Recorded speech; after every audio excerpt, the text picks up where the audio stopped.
ഓം ശ്രീ ഗുരുഭ്യോ നമ. SMECTKP astro centre നിങ്ങളേവരെയും സ്വാഗതം ചെയ്യുന്നു. ഏവർക്കും സർവ്വ ഐശ്വര്യങ്ങളും ഉണ്ടാവട്ടെ എന്ന് പ്രാർത്ഥിക്കുന്നു. ഇന്നത്തെ നമ്മുടെ വിഷയം 2026 ഫെബ്രുവരി 2 മുതൽ 8 വരെ 12 രാശിക്കാർക്ക് ഈ വാരം എങ്ങനെയായിരിക്കും എന്നുള്ളതിനെക്കുറിച്ചാണ്. ജ്യോതിഷപരമായി ചിന്തിച്ചാൽ നേട്ടങ്ങൾ ഉണ്ടാകുന്ന കൂറുകാർ ആരെല്ലാമാണെന്ന് നോക്കാം. നമുക്ക് 12 രാശിക്കാർക്കും ഈ ആഴ്ച എങ്ങനെ ഉണ്ടാകുമെന്നതിനെ പറ്റി പറയുകയാണ്. ഈ ആഴ്ചയിലെ ഗ്രഹസ്ഥിതി അനുസരിച്ച് പല രാശിക്കാർക്കും ശുഭവാർത്തകളും ഭാഗ്യാനുഭവങ്ങളുമൊക്കെ ഉണ്ടാകും. മേടൻ രാശിക്കാർക്ക് ഭാഗ്യത്തിൻ്റെ പിന്തുണയൊക്കെ ലഭിക്കും. സർവ്വ ഐശ്വര്യങ്ങളും ഒക്കെ ഉണ്ടാകും. നല്ല വാർത്തകൾ കേൾക്കാനൊക്കെ ഇടവരും. പിന്നെ മതപരമായ കാര്യങ്ങളിലും ദാനധർമ്മങ്ങളിലും സജീവമായി പങ്കെടുക്കാനുള്ള അവസരങ്ങളൊക്കെ ഒത്തുവരും. സുഹൃത്തുക്കളും പരിചയസമ്പന്നരുമായി സന്തോഷകരമായ നിമിഷങ്ങളൊക്കെ പങ്കുവയ്ക്കും. ഔദ്യോഗികപരമായ കാര്യങ്ങളിൽ യാതൊരുവിധ തടസ്സവുമില്ലാതെ പൂർത്തിയാക്കാനൊക്കെ കഴിയും. ഇടവൻ രാശിക്കാർക്ക് പുതിയ പദ്ധതികൾ ആസൂത്രണം ചെയ്യുവാനും ഉന്നതരുമായി ബന്ധം സ്ഥാപിക്കുവാനുമൊക്കെ കഴിയും. തൊഴിൽ സംബന്ധമായ ബന്ധങ്ങൾ ലാഭം നേടാനൊക്കെ സഹായിക്കും. പുതിയ പദ്ധതികളൊക്കെ ആസൂത്രണം ചെയ്യുവാനും കഴിയും. ഉന്നതരും ഉദ്യോഗസ്ഥരുമായി നല്ല ബന്ധം സ്ഥാപിക്കാൻ കഴിയും. സുഹൃത്തുക്കളുടെ സഹായത്തോടെ ശത്രുക്കളെയൊക്കെ ജയിക്കാൻ കഴിയും. മിഥുന രാശിക്കാർക്ക് പ്രതികൂല സാഹചര്യങ്ങൾ അതിജീവിപ്പിക്കുവാനും കുടുംബത്തിൽ സന്തോഷവും സമാധാനവുമൊക്കെ കണ്ടെത്താൻ സാധിക്കും. ശത്രുക്കളെ ജയിക്കാനും കഴിയും. കുടുംബത്തോട് ഒപ്പം കൂടുതൽ സമയം ചെലവഴിച്ച് സന്തോഷമൊക്കെ കണ്ടെത്തും.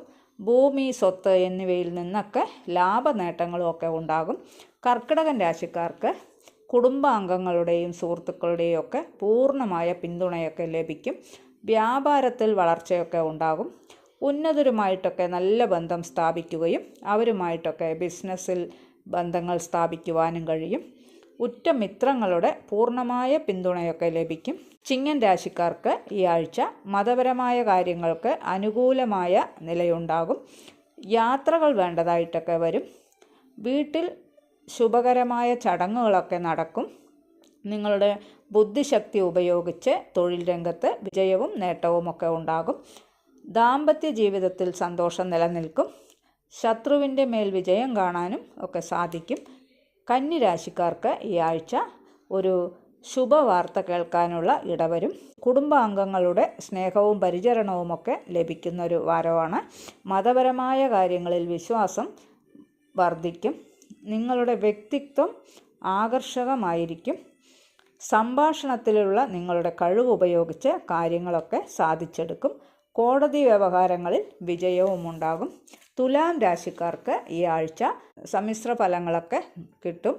ദാമ്പത്യ ജീവിതം നല്ലതായിരിക്കും. ആരോഗ്യപരമായ പ്രശ്നങ്ങൾ ഉണ്ടാകാൻ സാധ്യതയുണ്ട്. ആത്മസംയമനം പാലിക്കേണ്ടതുണ്ട്. സ്വഭാവത്തിലും പെരുമാറ്റത്തിലും പക്വതയൊക്കെ കാണിക്കും. വൃശ്ചികൻ രാശിക്കാർക്ക് ഈ ആഴ്ച ഉന്നതരുമായി നല്ല ബന്ധമാണ് ഉണ്ടാവുക.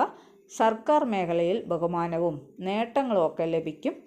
രാഷ്ട്രീയ കാര്യങ്ങളിൽ താല്പര്യം തോന്നാനുള്ള ഇടയുണ്ട്. രാഷ്ട്രീയപരമായ കാര്യങ്ങളിൽ ഇടപെടുമ്പോൾ സൂക്ഷിക്കേണ്ടതുണ്ട്, അല്ലെങ്കിൽ പ്രശ്നങ്ങൾക്ക് കാരണമാകാനിടയുണ്ടാകും. ധനു രാശിക്കാർക്ക് പല ശീലങ്ങളിലും മാറ്റം വരുത്തേണ്ടതുണ്ട്. അത്യാവശ്യമാണ്. ബിസിനസ്സിലും തൊഴിൽപരമായ കാര്യങ്ങളിലും വിജയം നേടാൻ കൂടുതൽ പരിശ്രമം ആവശ്യമായിട്ടൊക്കെ വരും. കുടുംബത്തിൽ സന്തോഷവും സമാധാനവും ഒക്കെ ലഭിക്കും. ഉന്നത സ്ഥാനങ്ങളിലുള്ളവരുമായി നല്ല ബന്ധം സ്ഥാപിക്കും. കുടുംബവുമായി ബന്ധപ്പെട്ടിട്ട് നല്ലൊരു സന്തോഷ വാർത്ത കേൾക്കാനുള്ള ഇടവരും. മകരൻ രാശിക്കാർക്ക് ഈ ആഴ്ച സഹപ്രവർത്തകരിൽ നിന്നും സുഹൃത്തുക്കളിൽ നിന്നുമൊക്കെ പൂർണ്ണമായ പിന്തുണ ലഭിക്കും. ശുഭകാര്യങ്ങൾക്കും മതപരമായ കാര്യങ്ങൾക്കും ധനച്ചിലവുകൾ ഉണ്ടാകും. കുടുംബത്തിൽ നിന്നുള്ള സന്തോഷവും സഹകരണവും മികച്ചതായിരിക്കും.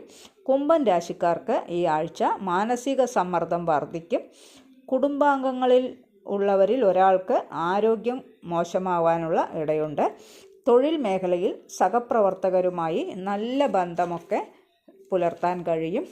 അംഗീകാരവും പ്രശസ്തിയും വർദ്ധിക്കാനിടവരും. മതപരമായ കാര്യങ്ങളിലും ശുഭകാര്യങ്ങളിലും പൂർണ്ണമായ സഹകരണം നൽകും. തൊഴിൽ മേഖലയിൽ പ്രശസ്തി നേടാൻ കഴിയും.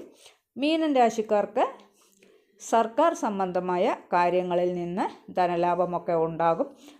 രാഷ്ട്രീയപരമായ കാര്യങ്ങളിൽ വിജയം നേടാനും ഉന്നതരുമായി സൗഹൃദം സ്ഥാപിക്കാനും ഒക്കെ അവസരം ലഭിക്കും. മറ്റുള്ളവരെ സഹായിക്കുവാനുള്ള മനസ്സ് കാണിക്കും. ഇവയെല്ലാം ഈ 12 രാശിക്കാരുടെയും പൊതുവായ ഫലങ്ങളാണ്. ജ്യോതിഷപരമായ എല്ലാവിധ ആവശ്യങ്ങൾക്കും ജ്യോതിഷ ക്ലാസ്സുകൾക്കുമൊക്കെ ഞങ്ങളുടെ സ്ഥാപനവുമായി ബന്ധപ്പെടാവുന്നതാണ്. ഈ ചാനൽ ഇതുവരെ സബ്സ്ക്രൈബ് ചെയ്യാത്തവരാണെങ്കിൽ ചാനൽ ഒന്ന് സബ്സ്ക്രൈബ് ചെയ്യുക. പിന്നെ വീഡിയോ ഇഷ്ടപ്പെട്ടുവെങ്കിൽ ലൈക്ക് ചെയ്യാനും ഷെയർ ചെയ്യാനും മറക്കരുത്. അഭിപ്രായം കമൻറ്റ് ബോക്സിൽ അറിയിക്കുക. വേറൊരു വിശേഷവുമായി നമുക്ക് വീണ്ടും കാണാം. നന്ദി, നമസ്കാരം.